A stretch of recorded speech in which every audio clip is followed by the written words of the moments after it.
Welcome to the first 2021 TUG Connects 365 webinar today. I'm Gloria Nelson, your host with TUG, and as you settle in and get ready for the start of today's webinar, let me give a brief introduction for TUG, theusergroup.org, for both our current members and those representing organizations that have not yet joined our online community of Infor distribution software users. We've all heard that phrase, knowledge is power, and I can say with confidence that after today's presentation, you'll be waking up tomorrow with a little more of both. Today is but one presentation. TUG webinars, online forums, and member events facilitate the timely exchange of ideas and information to help you work smarter and more with more confidence. And that is a powerful combination. If you're currently a member, it pays to get even more involved. And if you're not, please visit our website to discover why 2,300 heads are better than one to help you be the best at what you do. This afternoon, I'm pleased to tell you that not only will the session be recorded and available within typically 24 hours after it takes place for reviewing and sharing, but also Andy has been very gracious and is allowing everyone to take screenshots if you like, as well as to clip any chat content that comes up within the program that is meaningful. So now it is our pleasure to welcome Andy Wythe today from ASW Consulting Group as he leads us through where continuous improvement falls short. I'm turning things over to you now, Andy. Super. Thank you, Gloria. I didn't And realize I didn't put thought into it. We're the first presentation of the year. there you go. And I have your slideshow right in our sightline. So go ahead. I'm going off camera. Awesome. Super. Thank you so much. All right. A little brief housekeeping before we dive in. We'll try and keep it brief to about 30 minutes. I know we have more time slated for that. There'll be a Q&A time held for the end. I'm going through a lot of content, so I'm going to zip through it as quick as I can. You can feel free to enter your questions into the Q&A panel in Zoom as we go through. And then, like I said, if we do have time at the end, we'll answer those questions live, or if we're unable to, we'll circle back with you afterwards. So just go ahead and find that Q&A button and go ahead and fire off any questions in there. So this is also not going to be a very technical presentation. There's no formulas we're going to share, or magic approach, anything like that. We're really going to be asking a lot of questions. We're going to be challenging your methods, existing methodology. We're going to be sharing a whole lot of information. But like in all of our content, we're really just looking to challenge the status quo and ask you to do the same thing. So in the task of putting this presentation together, I realized I'm actually doing the same thing for our company here. So I feel like I'm in the audience today as much as I am on camera. First, before we dive in, let me share a little bit about our company and who we are. So ASW Global Consulting works with small and medium-sized businesses all the way up to regional and national distributors and light manufacturers. We're consultants and advisors. So you see some images on there. We do have some clients that are mom and pop, like a pet sitting business, or the charcuterie board that's on there. That's a one-person show, or even not-for-profit, that shot of Portland Street Medicine there. They work with the homeless community here in Portland, Oregon, all the way up to folks that are wholesale distributors, much like yourself, light manufacturers, might have a footprint across the entire country or just their region and 100 or more locations. The projects we work on range from anything helping design and implement a new distribution center, perhaps, or analyzing cost to serve of your customers and net profitability, even environmental health and safety training, and so on. At the core, what we're doing, again, is helping our clients challenge the status quo. Many folks don't know. I mean, no one knows what they don't know, right? But some folks have an idea what they want to work on, what they want to improve, but they just don't know how to get started, right? So we took this opportunity with TUG to help share some principles that ASW stands behind. We'll be doing a couple more of these presentations through TUG over the next few months that will get into more detailed operations and warehousing methods, most likely. That's certainly a major component of everyone's business that's in attendance today, I assume, and the general TUG population as well. But the first one here in our series starts out at the 20,000 foot level with culture and philosophy at the center, the philosophy towards change and improvement. We begin here as change is certainly a complication to our lives. So let's face it, right? A day without change, I'm on autopilot. A day full of change sounds exhausting. And the absolute biggest hurdle to jump is the fear and discomfort of change overall, right? To face change alone magnifies the challenge tenfold. To have others opposing you 10,000-fold. So you as leaders in your company are at the helm of navigating the ship, and it can be smooth-ish sailing, or it can be mutiny on the bounty, all depending on the culture and philosophy you have set in place. So let's do a poll to kick this off here. Gloria, if you could help me out, launch that poll. And what we want to know is, have you implemented an operational excellence method like Lean or Six Sigma or Kaizen? And the options here are yes, from the C-suite, the owners, the board, everyone firmly believes that progress demands change. Or two, we do it, but it's an operations team focused or just something one group does. We don't have company buy-in on it. Or three, not yet, it's been a while, or you admit it's not a cultural thing, it's more a project-based thing, or it comes and goes, we do it, we don't do it. So make your votes, please. We'll tally those up, and this is really just going to give us a feel for how familiar you guys are with these concepts we're going through today. Right on. So about 62%, not so much. I love that, and that's great. I think there'll be incredible value as we go through this content today. You're going to get a whole bunch of information, and really through my research and work through this, I learned a number of things today as putting this together for today as well. Thanks, Gloria. All right, so here's our agenda. I did want to make sure this presentation was tied into our current living situation, the world we're living in.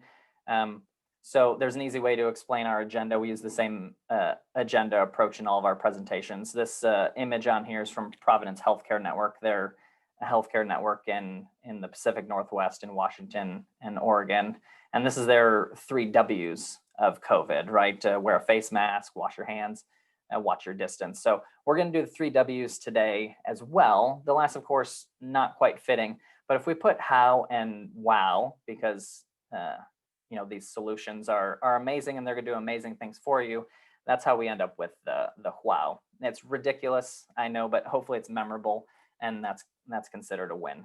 So the topic today, again, is that continuous improvement is not enough. And simply put, the purpose of continuous improvement is improvement. It doesn't have a destination other than what it proposes. It's not supported by strategy or culture. In the end, it's something that's too easy to turn on or off, give it time as we see fit, or take it away as we don't have the time available. It's also often a burden placed on a specific team or department alone. So today we're going to go through 3 common methods of operational excellence. And by sharing enough of each, hopefully you can see the opportunity to take some of the elements from each, make your own approach, or find one that you're a big fan of. And lastly, we'll share 8 principles that ASW stands behind. Some of these are reflected in the 3 methods we'll discuss. Some are present in all 3, others in just 1 or 2. Some aren't really core to any of them. The why portion of this, again, is that operational excellence definition, right? And that was in the invite for this, but I'll go through it again here. Operational excellence is defined as the execution of the business strategy more consistently and reliably than the competition. It's a philosophy that embraces problem solving and leadership as the key to continuous improvement efforts. It's a mindset, again, a mindset that embraces certain principles and tools to create sustainable improvement within an organization. And we've only achieved it when every member of an organization can see and impact the flow of value to the customer. Through this, you'll hopefully see that wow, right? And you'll come to find that this isn't a worksheet. This isn't a task list. This isn't check boxes here. But also, we didn't invent these ideas, and there are certainly many more that are out there than what we're sharing today. Also, we don't have 6 months to go through this stuff, so I am oversimplifying in a huge magnitude, right? We're making a few points about each of these things that can take weeks or months to even scratch the surface of. All right, so what's so wrong with continuous improvement?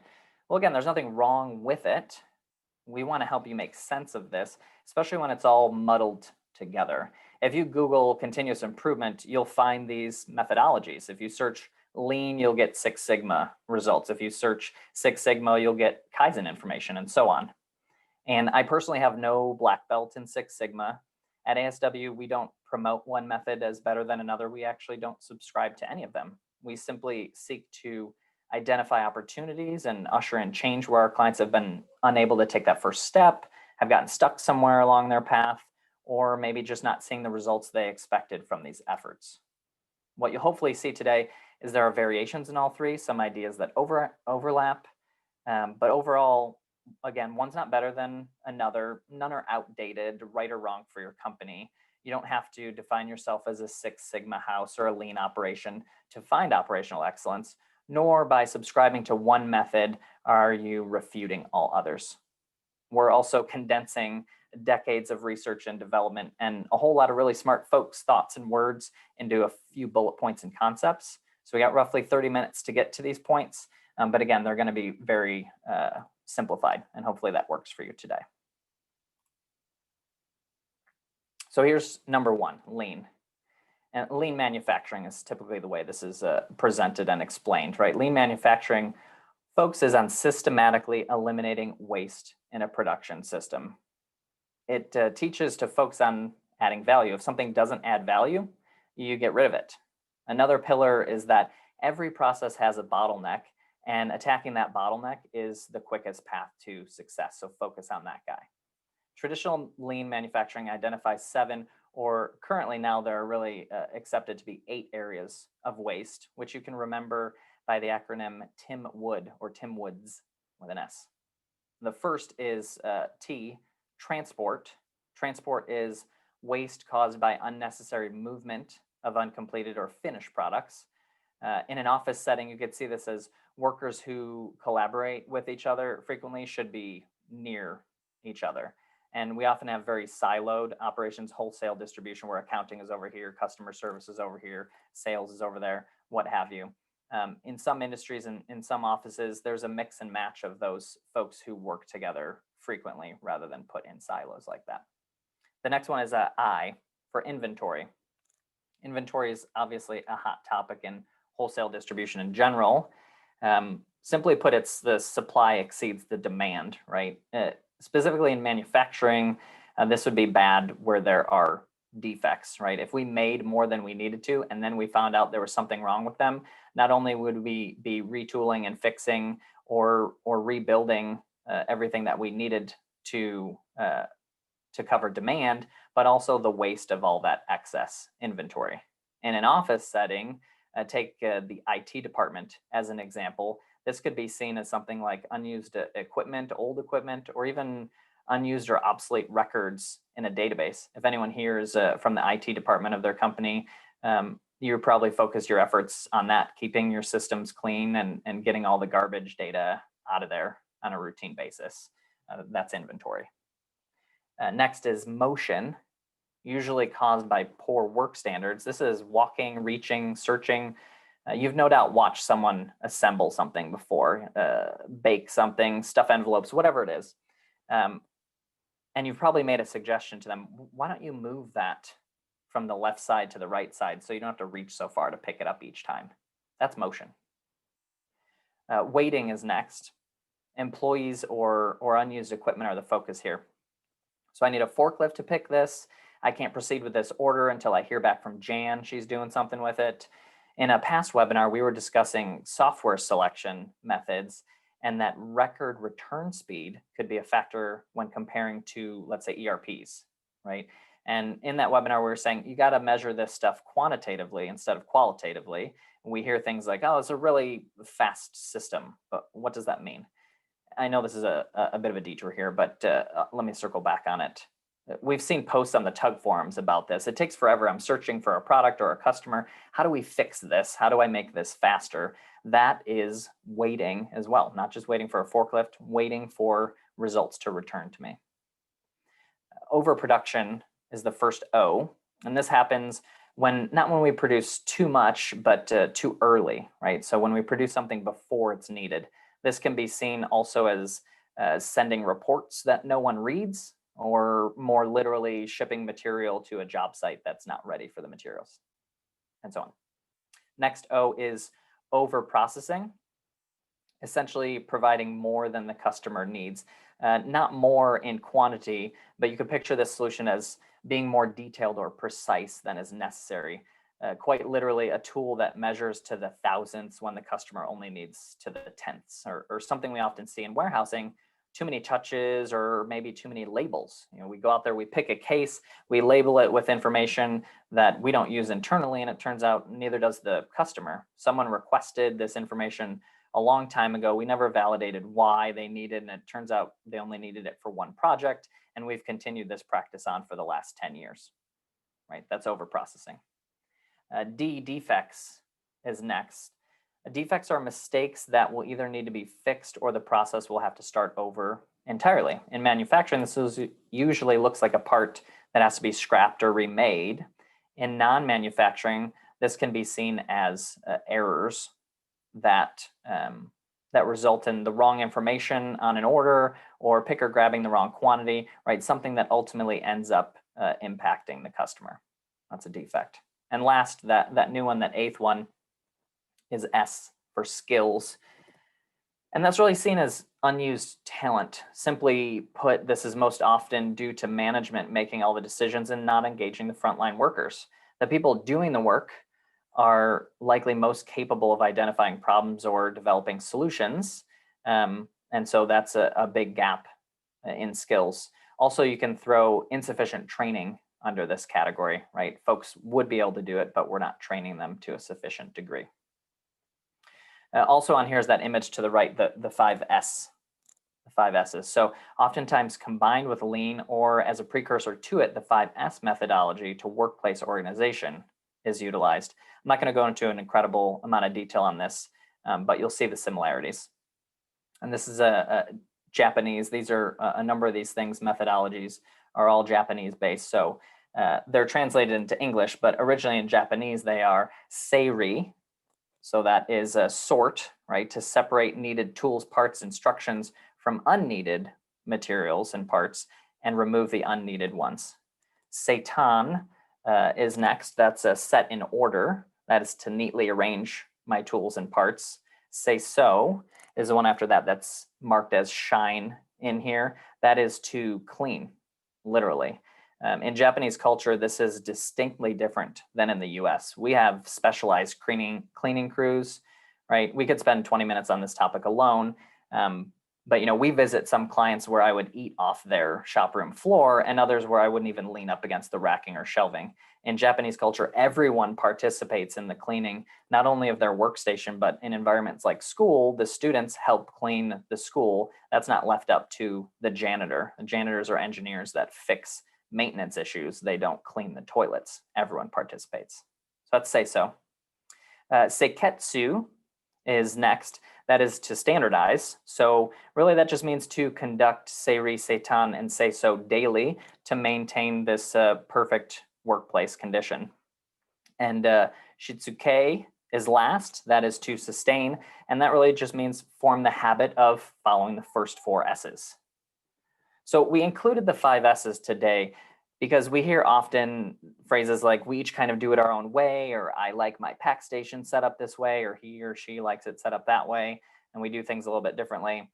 I personally find it difficult to push on this one, as it sounds as though we're trying to turn people into machines or robots, like, no, your marker's got to be in your right back pocket for efficiency's sake. However, for the most part, we're rarely getting into that much detail. And it's often more like, make sure you have your marker, your knife, your walkie-talkie, tape, all the things you need before you go out picking orders or what have you. Sometimes it's like labeling shelves and cubbies so things can be quickly found and replenished. Certainly tape and labels in the wrong place in your warehouse don't sound like a big deal, but imagine a trauma room in an ER that was not organized as the team expected it to be, right? And you may not know this, my spouse is an emergency room nurse, so she certainly does and provided the example. Every crash cart in an emergency room within one entire hospital network is set up identically, right? There's no confusion. There's no different way to do it. It is the way that it is. All right. This is straight from Wikipedia and are examples of 5S at work. If these seem silly to you, then you never spent 10 minutes of your day looking for a pallet jack because they're stored randomly all over the warehouse. Or you've never seen the inside of a woodworking shop or a car mechanic's garage. That image on the right is a shadow board. These principles have been in place for countless decades across every industry. 5S is putting a formal methodology and a name behind it, but it's very logical stuff. And so many people don't do it, myself included. My tools, for example, are in a bucket. And every time I need pliers, I got to dig around to find them. It takes me 5 minutes. Then I realize they're not in the bucket. I left them on the bench in the garage. So total 5S fail. And I would benefit from implementing some of that in my life. You can do the same thing for your business. All right, next is Six Sigma. So lean management and Six Sigma are two concepts which share a number of methodologies and tools. Both are Japanese influenced, but they are indeed two different programs. Lean, as we mentioned, is focused on eliminating waste for the most part, while Six Sigma's focus is on eliminating defects and reducing variation. Six Sigma means 6 standard deviations from the mean, translates mathematically to less than 3.4 defects per million. Right, that's an incredible number. From a strategic point of view, this is a philosophy and discipline that strives for processes with the minimum possible tolerance as a way to reduce waste, defects, and irregularities in both product and services. Makes sense, right? In the end, the goal here is this should improve the customer experience. And I'm sure you've been on the receiving end of significant variation when patronizing the same place more than once. It's super frustrating, right? You go there and have a fabulous time. You go the next time, a horrible time. In the end, most folks would opt for consistently decent service or product over one that is amazing sometimes and terrible other times, or even defective other times, right? And we hear this word defect again. And here in Six Sigma, a defect is defined as anything that fails to meet the customer's expectations, right? It's a pretty broad statement. Within Six Sigma, there's an acronym in here, and that is DMAIC, and that's an acronym that stands for Define, Measure, Analysis, Improvement, and Control. It's through this methodology that Six Sigma strives for operational excellence. These are pretty easy to go through here. Define really what is the problem. We have a lot of customer returns because we end up picking the wrong product. Great. Next is measure, how often, by whom, which items. Analysis, we find out that the packaging is confusing, or let's say similar products are stored near each other. That's the cause, right? Improvement, we're going to make the change, separate those similar products. And the control, the last piece of this is let's make sure it stays that way so we don't have similar products stored near each other again, and that returns us to our problem of picking the wrong product. I've obviously extremely oversimplified here. Learning these techniques to the extent that you're a black belt in Six Sigma can take months of education and training. Along the same lines, each and every one of these steps here goes into a lot more detail than I'm sharing. You get the gist, I hope. And to drive the point home, I'll share a brief example.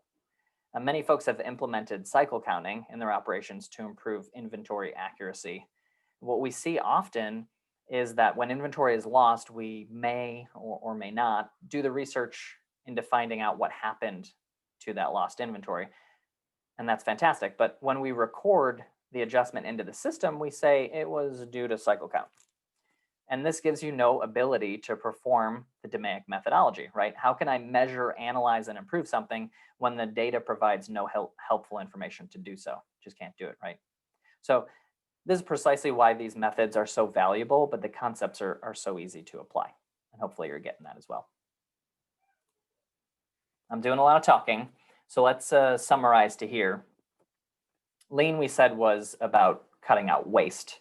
Six Sigma about reducing defects. Lastly is Kaizen. So Kaizen roughly translates into improvement in English, which is obviously a core goal of all these methodologies. However, there's some different concepts here that are worth noting and calling out. First, Kaizen states that any process can be improved and there is no perfect state. So continue to strive for that. Second, that small changes should be the focus as they're relatively inexpensive, they're quick to make happen, and they will compound over time into big changes. This is also the first method we're discussing today where culture is so clearly a core principle. Teamwork and contribution from everyone in the organization, this means from the CEO down to the shop floor, is crucial to success in this methodology. Those are only a few things more prominent within Kaizen that we wanted to quick point out. Again, we could spend weeks on just one of these methods. So let me share that there are many flavors of Kaizen methodologies out there, or approaches that organizations and firms call Kaizen. Many continuous improvements with any Japanese substance are also referred to as a Kaizen. There's also the Kaizen Institute, which has trademarked and created some principles which it follows, and they're stated here. And again, these are very simple, but that's really how these are so successful. The first is know your customer. Understanding your customer interest and what improves the experience for them is the goal. Let it flow means essentially targeting zero waste. Go to Gemba means go to where it happens, go to the floor, right? This isn't a boardroom chat. That's not where we're making the decisions. We got to walk around on the warehouse or the manufacturing floor and see things in action. Empower people, again, top to bottom support of these initiatives, and be transparent is the last one. So lacking transparency cripples improvement efforts. It makes analyzing improvements challenging or downright impossible as well. So that's why that one's really critical. One easy tool to begin the implementation of Kaizen is called PDCA, another acronym. I know we're going crazy. And this tool would not be possible without transparency. Again, this is very straightforward and simple. Plan what you're going to do. Make sure that you document it. Do it. Record any problems that came up and what the responses were. Check. Review the project or task. You could call this a debrief as well. This will come up in a future slide about our principles, but really we want to do better next time, right? The 5 whys are also a part of this tool. And the following is not completely a true story, but it's a great example of this tool at work. You may have heard it or something similar to it before. It states a story about a monument of some kind. We'll call it the Washington Monument. But the issue stated was that the Washington Monument was deteriorating at a rapid rate. And we're all left wondering, what are we going to do? How are we going to fix this thing? And so we asked why? Why is it deteriorating so quickly? And the answer was we're using really harsh cleaning chemicals, and they're destroying the integrity of the materials on the Washington Monument. Well, employing the 5 whys got us not to stop there, but ask why. Again, why are we using such harsh cleaning chemicals? Well, there's bird droppings all over, like an enormous amount of bird droppings. I can't just hose this off and we're done. The thing is covered in bird poop. We got to scrub and we need some harsh chemicals. Let's keep going. Why? Ask why again. Why is there so much bird poop on here? Well, there's a lot of spiders on the monument, and birds love eating spiders. A delicacy. They flock there and enjoy all the spiders. They're having a great time filling their bellies. Let's do one more why. Let's get to the 5 whys. The 5th one, why are there so many spiders on the monument? Well, there's a ton of insects that love the lights on the monument. And when the lights are on, there's just tens of thousands, hundreds of thousands, millions of insects flying around, and the spiders are in heaven, right? So that's an example of seeing the 5 whys at work. Now we can act. Now that you have the root problem, it's the lights, it's not the harsh chemicals. We can fix it, right? Let's figure out a different lighting plan. So once you complete this, you simply repeat the steps. And often this is done on the very same process, right? We don't need to jump to something new. We're simply starting with a higher baseline than we were at before and step laddering up. Again, this is an example of those small steps we mentioned before lead to big gains. Let's just keep going, improving this process one step on the ladder at a time. Right on. Let me check our time here.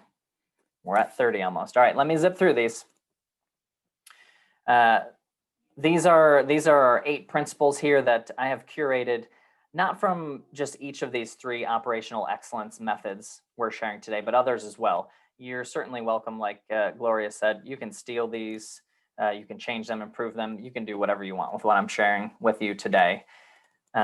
But let me start by saying, again, these are not tasks. These are not things to do. These are philosophies and part of your culture.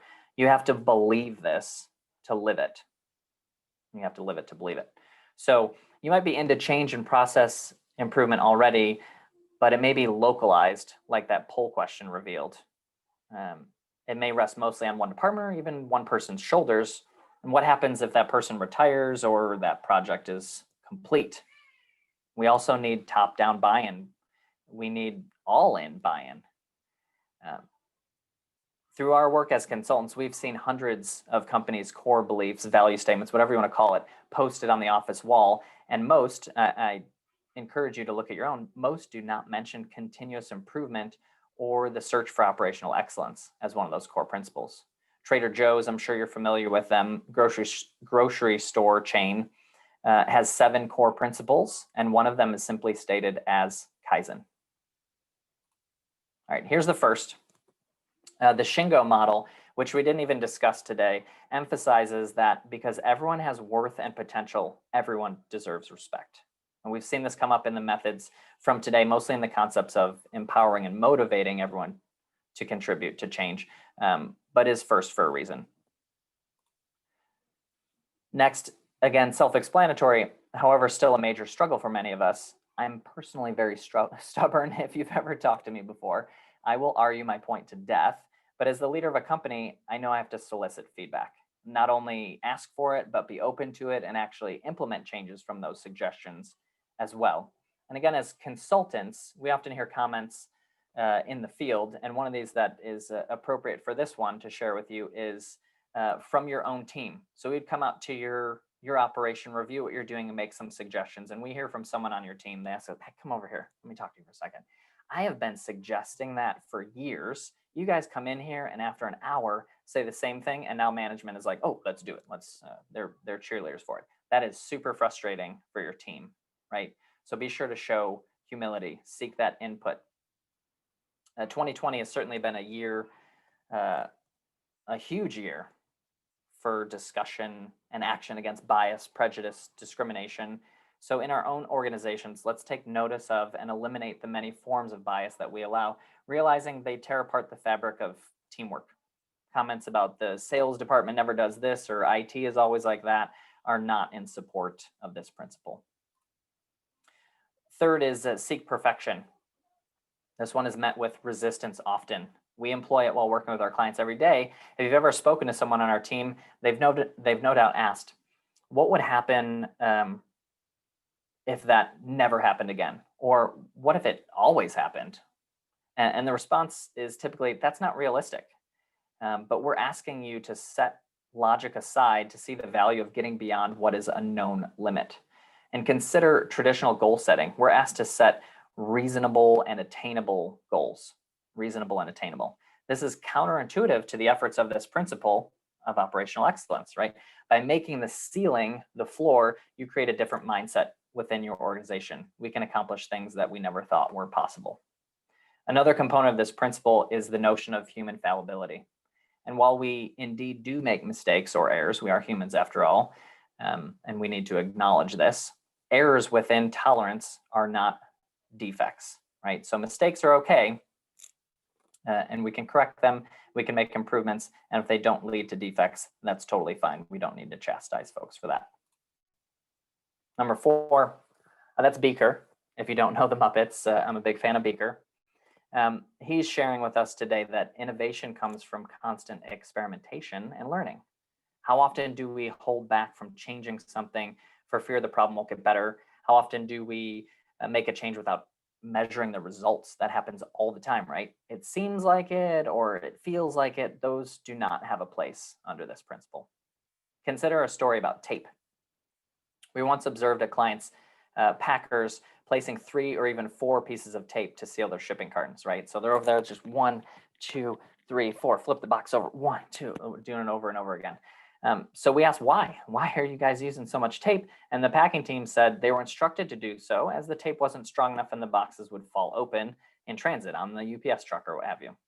We were obviously looking to save time, not to have them do this, or material costs by reducing the amount of tape. and could ultimately suggest, why don't we use a higher adhesive tape or maybe reinforced paper tape instead of plastic? But we kept digging, right? We used those 5 whys. And in the end, we found out there was no evidence to back this up at all. No one had tested anything, and no one on the current team had even been around long enough to know why the process was put in place to begin with. Only once hundreds of boxes were taped with just 1 strip of tape would we know if there was even an issue. Right, that's be scientific. Blame the process here, number 5. When things go wrong, there's often a tendency to blame people. In most cases, the root process is at fault. And there are fantastic studies of great salespeople or surgeons that have switched teams or companies only to perform significantly poorer. And the reason isn't because they lost their skills or talent. It's simply because they stepped into a process that was unfamiliar, or perhaps it was lacking compared to the process they previously had. Mistakes are often frustrating, certainly, but if we employ this principle, we know that the end of the discussion on any mistake is going to result in a better process. So mistakes can be seen as a positive. They're going to lead to improvement. Interruptions are next, and getting rid of those. This is not really present in this sort of state in any of the 3 methodologies we talked about today, but we find is super critical. Interruptions are rampant, and overall impact of each of our days and distractions cause a loss of productivity, creativity, even safety at times, right? With what everyone's trying to manage at the same time, not being focused on one thing. If you've been working from home, much like myself, for the last 9-10 months, you've most definitely been dealing with plenty of interruptions. I have 3 of them. This one's named May. I can't hear them right now. I think a couple are upstairs. They're hiding because they know I'm doing a presentation. 7 is state your purpose. Why does your business exist? Why should your employees want to work here, and what should they stand for representing your company? Folks should be informed on the goals and mission statement of the organization from day 1, and it shouldn't stop there either. You should continue to bring up and emphasize these principles. As an example, I get a reminder every Monday morning on what we consider to be the ASW why. And knowing that a week of challenges and frustrations is ahead of me, it's my attempt to center myself and remember what our entire team is here to do. And it's summarized by our tagline, progress demands change. That keeps me focused. Lastly, seeking customer input. So what value do you really bring to your customers? To ensure you're putting out there what others want from you, feedback is certainly critical. So at ASW, we employ a debrief after each milestone of a project. What did our team not like about what just happened? What did the client not like about what just happened? This identifies opportunities for improvement. And in 2020 alone, we changed a number of dozens of things straight from this client feedback on our milestone debriefs. That's number 8. All right, let's summarize, and then I think we got a few minutes if we have questions. Again, there's no checklist, and there's no finishing this project. It's forever, and it's part of what you do, right? We said culture a whole bunch here, mindset, philosophy. It's not an action. So you don't have to live by the rules and defined methods out there as well. This is what we're promoting today anyway, in our opinion. As you've already seen, so much of it's intertwined and overlaps in just these 3 approaches. So if you wish to, don't get saddled down in just one of them. You can make your own. And lastly, to circle all the way back to what we started with, that continuous improvement is not enough. Why is that? Consider this. Continuous improvement is a glass half empty view. With each iteration, you're told now it's time to make it better again. Very defeating, right? So without the supporting principles of operational excellence, continuous improvement is a hard life to live. So give it some purpose. That's what I got for you all today. So let's see if we got some questions. I know how to do my Zoom thing. I can absolutely send out more information on the details of these things for sure. And we got one here. Are you saying we should not follow one of the 3 methods, that we should make our own? And the answer to that is no. That's not what we're saying. But to circle back on one of the previous slides, you don't really have to subscribe to one and say, this is what we have to follow and nothing else is going to work for us. You certainly can. So you can pick apart what you want. As you saw, there's a ton of overlap, and a lot of this stuff is really simple, right? It's about putting a methodology in place that everyone believes in, and then those steps should be easy to accomplish. Let's see if there's any others. I don't see any other questions. So I think we're good. Did you see the notes that David had posted? He put 4 posts into the Q&A bubble. I sure did. Yep. And did you want to respond so that others can know whether or not you would be sending out that list of definitions? I sure don't will. want to press you on that. I mean, this is your creative content, so. Yeah. Oh, let's see in the chat here. David, I got your comments in there about the definitions for the 5 S's. We can certainly send out the details to all of that stuff. I appreciate the compliments about my Japanese as well. So in the chat, let's see here. How do we get buy-in? Norman's asking, 5S, how do we get buy-in? What are the best ways to do that? And again, I think it comes back to culture. It comes back to buy-in, and it needs to come from the top. And so it's those cultural things that we're mentioning. You got to make sure that that is part of what everyone believes in. Otherwise, you're fighting them to do this, right? You're forcing them to make improvements when it's not something that they feel is part of their job or the reason why they're there. It needs to be part of your everyday. It needs to be part of your philosophies. Hopefully that helps answer the question. And also just wanted to point out to you, Andy, that Gord Krober from Above the Lower 48 here says, always good to see you on a program, whether attending or delivering content and on a panel. So always just really great to see you and spend time with you. Thanks. Thanks, everybody. I've got nothing else, and we're at about 45 minutes, which I'm pretty happy with. Hopefully this was enlightening. You learned a bunch. Again, like I mentioned, in just putting this together, I realized I am 90% a student and 10% a teacher of these things. So I have a lot to learn and employ at our own business, much like you guys do. So thank you for your time today. Well, and thank you so much, Andy, as well as everybody else who joined us today. Our next webinar will be this Friday for those on the service side of the coin. So if that impacts you, please make sure that you register for that roundtable discussion with our panelists led by John Kachuba. TUG members, just a quick reminder, if you still have any additional questions or comments, please post them to the TUG members only forum on the all members board for a quick response or to continue the ongoing dialogue. And for those of you who are not yet members of TUG, please visit the www.usergroup.org site and join today. And as they say in Hollywood, folks, that's a wrap. Take care.